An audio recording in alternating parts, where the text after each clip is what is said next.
go ahead and get into the Ross, Chastain, and Chase Elliott incident. It was about 100 to go, a little under 100 to go. Big restart. It's about like I said, it was about the closest all four of the championship guys were together. On a restart, Ross dives below Chase as Chase dives below, I forgot who was in front of him. But Ross and Chase make contact. Chase goes spinning into the inside wall, hits it, breaks a toe link, or bends a toe link, messes the suspension up, and his championship dreams were over because they could never really get the car back to where it needed to be. And then you only had a couple more cautions. So he went a couple laps down. He finished 28th. So, Riley, I'll let you go first. What do you think about the incident? I was going to let you go first because I've got a lot to say on this, but I will. You want me to go first? I'll say what I have to say. Okay. This, and you're not going to be surprised on what I have to say here. This was 110% Chase Elliott's fault.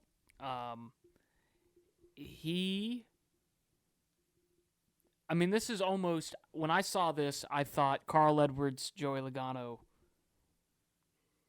in, 2018, right? 16. So the only thing that I can say is maybe Ross went low a foot too early because the rule is you're not supposed to change lanes before start-finish line.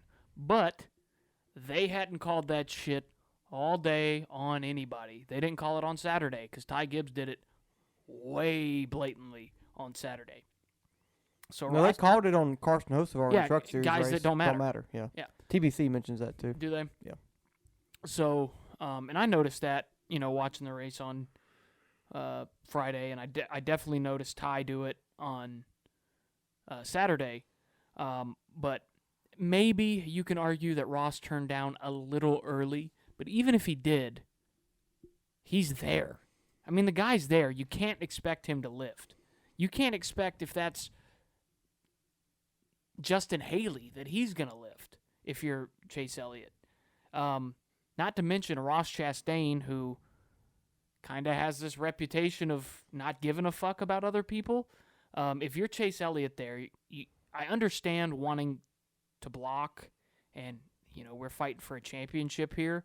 So I understand why he made the move. I do not blame him for making the move. The thing I blame him for is when you get out of the car and you get asked a question and you just ignore the question like it wasn't asked, and then just talk about how it was a good day and this, that, and the third, and don't ever address it. Why does he have to address it? Because he was asked a question. It's his job. His job is to answer questions at the end of the race. He has the right not to answer it. That's fine. If he doesn't know the answer to the question, which I've heard that might be the argument of why he didn't answer the question. If you don't know the answer, tell him, hey, I don't know the answer. I don't know whose fault it was. I haven't seen a good replay. I want to go over it before I provide my take on this. And I understand you're pissed. You didn't just win you didn't just win the championship. You think that this move cost you, and it did. This move did cost him a championship, whether it was Chase's fault or Ross's. It doesn't matter. He didn't win the championship. So I understand he's pissed. But you can't just be like, who was it that asked him the question? Dave Burns. Dave Burns goes, hey, Ross Chastain just said that he thought it was your fault, that he thought it was there, and he thinks that it was just an ill-advised move on your part. And he goes, yeah, it was a good day for my guys. They did a good job. I like their fighting. And, obviously thought about saying Ross Chastain's a fucking idiot. Obviously thought about it. Which, again, I understand wanting to call Ross Chastain a fucking idiot there. But sometimes I want to hear Chase's opinion on shit. Chase is a popular driver. People want to know what he thinks. Boy, you sound like... Are you sure you have not listened to DBC this week? I haven't listened. I haven't. You sound just like Brett Griffin right now. I'm pretty sure the last thing I heard was Jamie McMurray talking about running with his nipples bleeding in the shower and shit. I hadn't listened to much at all. Maybe a little past that, but I don't remember exactly what they're talking about. They haven't started. You haven't heard this topic. They haven't started Okay. talking about You sound just spot like on, Brett spot off Griffin yet. right now. But he's a popular guy. I wanted, and that's my original thought was, why is he not answering this question? If he thinks it's Ross's fault, tell him, hey, I think this is Ross's fault. If he doesn't know the answer to the question, don't answer the question. If he thinks it's his fault, He didn't. okay, so don't ignore it. That's why this is my biggest problem with Chase Elliott. You're just nitpicking at this point. My biggest problem with Chase Elliott is the fact that he has exactly zero personality. He never takes responsibility for his own actions on the track. It's always someone else's fault. Usually it is. It wasn't this time. It wasn't in the Harvick situation. Whatever it was that I got pissed at him for smacking the camera out of the fucking reporter's face the other 3 or 4 weeks This ago. isn't personality? Whatever it was. No, that's being a dick.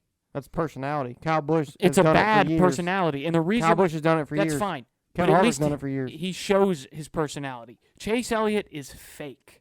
That's my problem with Chase Elliott. That is not who Chase Elliott is. If Chase Elliott in real life was just nonchalant, doesn't give a fuck, that's fine. Have you Act met that him in way. real life? No, but he shows just enough. I get paid to read people for a living, all right? He shows enough for me to make an educated guess on how he is in real life. Chase Elliott cares.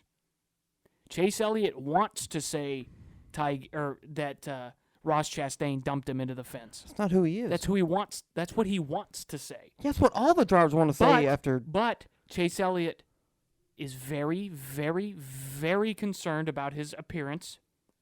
Very concerned about losing his most popular status in NASCAR. He's very concerned about this Napa sponsorship. So he wants to come out and look like, I've got everything under control. I never do anything wrong. I'm NASCAR's golden boy. I never say anything wrong. I never do anything wrong. I'm just going to, my guys are great. We did okay today. This happened. If you think it's Ross's fault, tell me it's Ross's fault. If you don't know, tell me you don't know. What's up, Highline Nation? Did you enjoy that video? Well, make sure to subscribe to this channel. And if you want the full version of each episode, download the Spotify app and find the Highline and give us a follow. As well as follow us on Instagram for more behind-the-scenes content. Stop beating around the bush.